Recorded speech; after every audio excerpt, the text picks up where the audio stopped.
नमस्कार, स्वागत है आप सभी का जे सृजन एकेडमी पर। तो आज हम देखेंगे सीजी टेट जो एग्ज़ाम हुआ था, जो टेट एग्ज़ाम हुआ है उसमें बाल विकास से जो संबंधित क्वेश्चन पूछे गए हैं आपका, उस क्वेश्चन को हम करेंगे। तो बाल विकास और शिक्षा शास्त्र मतलब बाल मनोविज्ञान से किस तरह से क्वेश्चन पूछा गया है, ये क्वेश्चन का केवल प्रारूप देखेंगे इस जो है क्वेश्चन पेपर के माध्यम से, जो हमारे लिए इम्पोर्टेंट होगा। आपके छात्रावास अधीक्षक में भी ये सिलेबस में है, और सिलेबस वाइज जो आपके टॉपिक हैं उसके वाइज मैं प्रैक्टिस सेट जारी करूंगा। यहाँ इस पेपर को सॉल्व करने का हमारा एक उद्देश्य है कि किस तरह से व्यापम क्वेश्चन पूछता है वो हमें पता चल जाएगा, और कुछ क्वेश्चन रिपीटेड भी हो सकते हैं। तो चलिए, बाल विकास एवं शिक्षा शास्त्र से पहला क्वेश्चन है, और शुरू करने से पहले चैनल में पहली बार जुड़े तो सब्सक्राइब करके बेल आइकन में ऑल जरूर प्रेस कर लें, क्योंकि आज के बाद अब जो है छात्रावास अधीक्षक का कंटिन्यू वीडियो जारी होगा। तो चलिए, पहला क्वेश्चन है, नैतिक विकास को परिभाषित करने वाले मनोवैज्ञानिक कौन कौन है। तो यहाँ देखिए, पावलोव है, मैकडगल है, पियाजे है, उपरोक्त में से कोई नहीं। तो पहला जो है नैतिक विकास को परिभाषित करने वाले जो वैज्ञानिक है, मनोवैज्ञानिक, इसमें से कोई भी नहीं है। ये आंसर लिया गया है, ये फाइनल आंसर के साथ देख रहे हैं व्यापम का। तो डी यहाँ पे लिया गया है, मतलब इनमें से उपरोक्त में से कोई भी नहीं है। चलिए, सेकेंड नंबर का क्वेश्चन क्या पूछा गया है उसे देख लेते हैं। ऐसी सुलिवन जिन्होंने हेलेन केलर के ट्यूटर के रूप में कार्य किया, किससे पीड़ित थी। तो देखिए, सेकंड नंबर का क्वेश्चन, हड्डी रोग, विकलांगता, भाषी दोष, मंदता, मानसिक मंदता, दृश्य हानि। तो सही आंसर है डी, दृश्य हानि। चलिए, नेक्स्ट क्वेश्चन देखते हैं। पियाजे के सिद्धांत में एक, अब देखिए ये सिलेबस में तो आपको पियाजे के सिद्धांत पढ़ना पड़ेगा, तो इससे क्वेश्चन रिलेटेड है, तो ये जरूर देखें, इस तरह से क्वेश्चन पूछता है व्यापम। पियाजे के सिद्धांत में एक प्रक्रिया जो धारणाओं और अनुभव के बीच, पुराने और नए के बीच संतुलन बनाने वाली क्रिया को जाना जाता है। अब देखिए क्या जाना जाता है तीसरे में। तो यहाँ पे देखिए, आत्मसातीकरण, समंजन, ज्ञान भंग और संतुलन। तो सही आंसर है संतुलन के नाम से जाना जाता है। ये व्यापम द्वारा आंसर लिया गया है, डी फाइनल आंसर के साथ देख रहे हैं इसे। पियाजे के अनुसार संज्ञानात्मक विकास की दूसरी अवस्था कौन सा है। तो देखिए, चौथे नंबर का क्वेश्चन यहाँ पे, संवेदिक प्रेरक अवस्था, औपचारिक संक्रिया काल, प्राक संक्रिया काल और मूर्त संक्रिया काल। तो सही आंसर यहाँ पे सी, प्राक संक्रिया काल। तो देखिए, ये जो है आप अपना जितने आप अध्ययन किए हैं बाल मनोविकास से, उसमें से आप स्वयं भी बना के देखिए कितने क्वेश्चन बनते हैं आपसे। देखिए, विशेष शिक्षा के सिद्धांत में शामिल है तो प्रतिबंधात्मक वातावरण, माता पिता की न्यूनतम भागीदारी एवं सहभागिता, गैर भेदभावपूर्ण पहचान और मूल्यांकन, सार्वजनिक शिक्षा पर रोक। तो सही आंसर है गैर भेदभावपूर्ण पहचान और मूल्यांकन। तो पांचवा का जो है सी करेक्ट आंसर हो गया। अगला जो है देखते हैं, छठवें नंबर का क्वेश्चन। 2 से 8 वर्ष की आयु के बच्चों के लिए विकास के पैटर्न में मोटर, सामाजिक, भावनात्मक, संवेगात्मक के साथ शामिल है। तो देखिए, इसके साथ क्या शामिल है। तो अनुकूलन क्षमता या कौशल, संप्रेषण क्षमता कौशल, भाषाई क्षमता या कौशल, लेखन क्षमता या कौशल।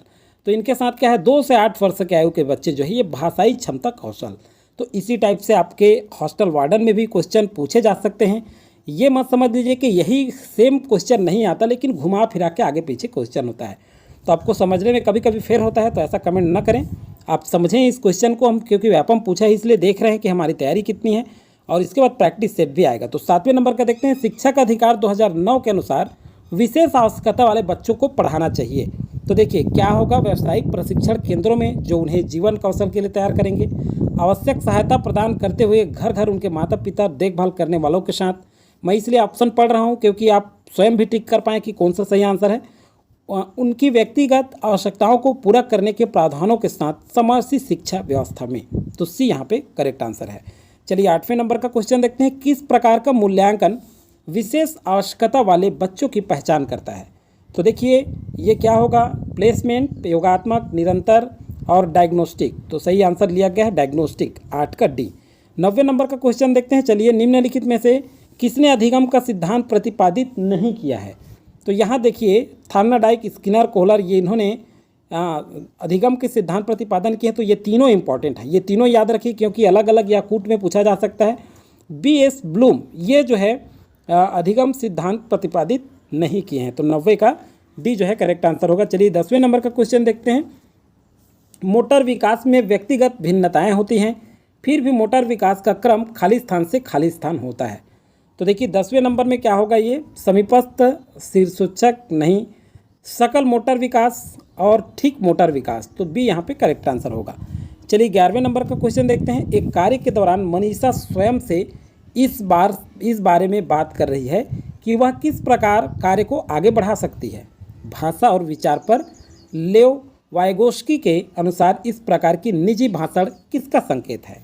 तो देखिए 11वें नंबर का किसका है, ये स्वनियमन का है। तो ए यहाँ पे करेक्ट आंसर है। 12वें नंबर क्वेश्चन देखते हैं। विशेष कठिनाइयों जैसे मानसिक स्वास्थ्य मुद्दों, विशिष्ट अक्षमताओं वाले विद्यार्थियों की शिक्षा पद्धति और अभ्यास का वर्णन करने के लिए सामान्यतः किस शब्द का प्रयोग किया जाता है। किस शब्द का किया जाता है? एकीकृत शिक्षा, विकलांगों की शिक्षा, समावेशी शिक्षा, विशेष शिक्षा की बात की जाती है। तो डी यहाँ पे करेक्ट आंसर है 12वें का। तो देखिए किस तरह से क्वेश्चन पूछा गया है व्यापम, इस हिसाब से हम तैयारी कर सकें आगे।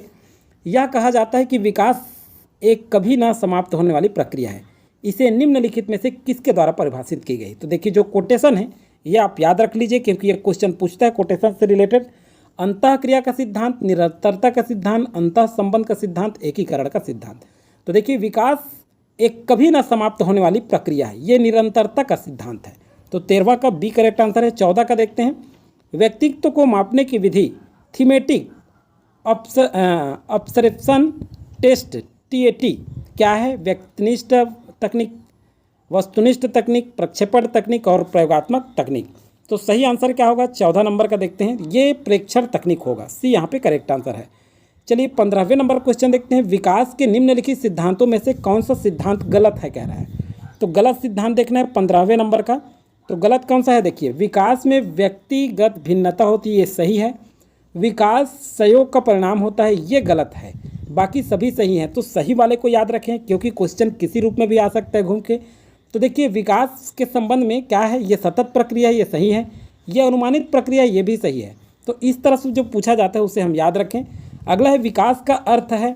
तो विकास का अर्थ भी पूछा है, तो चलिए देखते हैं। परिवर्तनों में प्रगतिशील श्रृंखला, अभिप्रेरणा के परिणाम स्वरूप परिवर्तनों की प्रगतिशील श्रृंखला, अभिप्रेरणा और अनुभव के परिणाम स्वरूप परिवर्तनों की प्रगतिशील श्रृंखला। अगला है परिपक्वता और अनुभव के परिणाम स्वरूप परिवर्तनों की श्रृंखला। तो डी यहाँ पे करेक्ट आंसर होगा। चलिए 17वें नंबर का क्वेश्चन देखते हैं। विद्रोह की भावना की प्रवृत्ति निम्नलिखित में से किस अवस्था से संबंधित है? 17वां का। तो देखिए बाल्यावस्था, शैशवावस्था, पूर्व किशोरावस्था और मध्य किशोरावस्था। तो देखिए 17वें में ये जो है पूर्व किशोरावस्था की अवस्था, विद्रोह की भावना। 18वें नंबर का है। देखिए विकास की किस अवधि को अत्यधिक दबाव और तनाव का काल कहा जाता है। तो देखिए ये क्वेश्चन तो आपके बन सकते हैं, हॉस्टल वार्डन में भी इस तरह से क्वेश्चन पूछे जा सकते हैं। तो देखिए 18वें नंबर का क्वेश्चन देखते हैं। इसमें क्या है? किशोरावस्था, बाल्यावस्था, वयस्कावस्था और शैशवावस्था। तो सही आंसर है किशोरावस्था। तो 18 का ए जो है करेक्ट आंसर होगा। 19वें नंबर का क्वेश्चन देखते हैं। स्मृति स्तर और समझ स्तर के शिक्षण मॉडल के सिंटैक्स में कौन सा चरण प्रमुख है? तो देखिए 19वें नंबर में क्या आएगा? योजना, अन्वेषण, सामान्यकरण, प्रस्तुतिकरण। तो सही आंसर होगा अन्वेषण। तो बी करेक्ट आंसर होगा 19 का। 20 का देखते हैं। निम्नलिखित में से कौन सा सिद्धांत पुनर्बलन का सिद्धांत भी कहलाता है? तो किस सिद्धांत को पुनर्बलन के नाम से भी जाना जाता है? तो स्फूर्त अनुकूलन का सिद्धांत। तो ये सिद्धांत तो हमको पढ़ना पड़ेगा। पुनर्बलन का सिद्धांत स्फूर्त अनुकूलन का सिद्धांत को भी कहा जाता है के नाम से, सिद्धांत के नाम से जाना जाता है। कौन सा सिद्धांत पुनर्बलन के नाम से? तो ये स्फूर्त अनुकूलन सिद्धांत। तो 20 का ये करेक्ट आंसर है। 21वें नंबर क्वेश्चन देखते हैं। भारतीय संविधान में 6 से 14 वर्ष आयु वर्ग के बच्चों के लिए निःशुल्क और अनिवार्य शिक्षा अधिकार को शामिल किया गया है। किस अनुच्छेद में शामिल किया गया है? तो देखिए ये जो है 26 में नहीं है, 15 में नहीं है, 45 में नहीं है, ये अनुच्छेद 21A में शामिल किया गया है। तो 21 का डी करेक्ट आंसर लिया गया है व्यापम द्वारा। अगला जो है पीयर रेटिंग से आप क्या समझते हैं?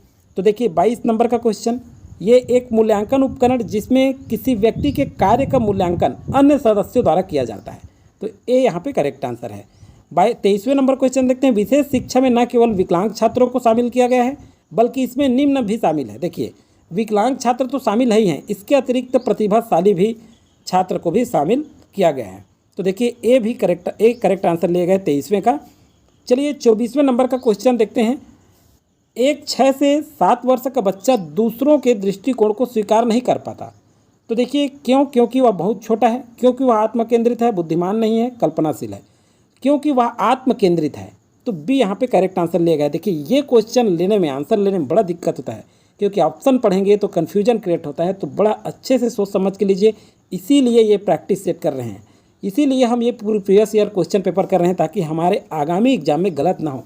और हम लोग सोचते हैं कि ये क्वेश्चन क्यों नहीं आया, भाई इस तरह से क्वेश्चन पूछा जाता है, तो इसी पैटर्न में, इसी लेवल में आपको तैयारी करना है और इसी लेवल का ही हॉस्टल वार्डन में आएगा।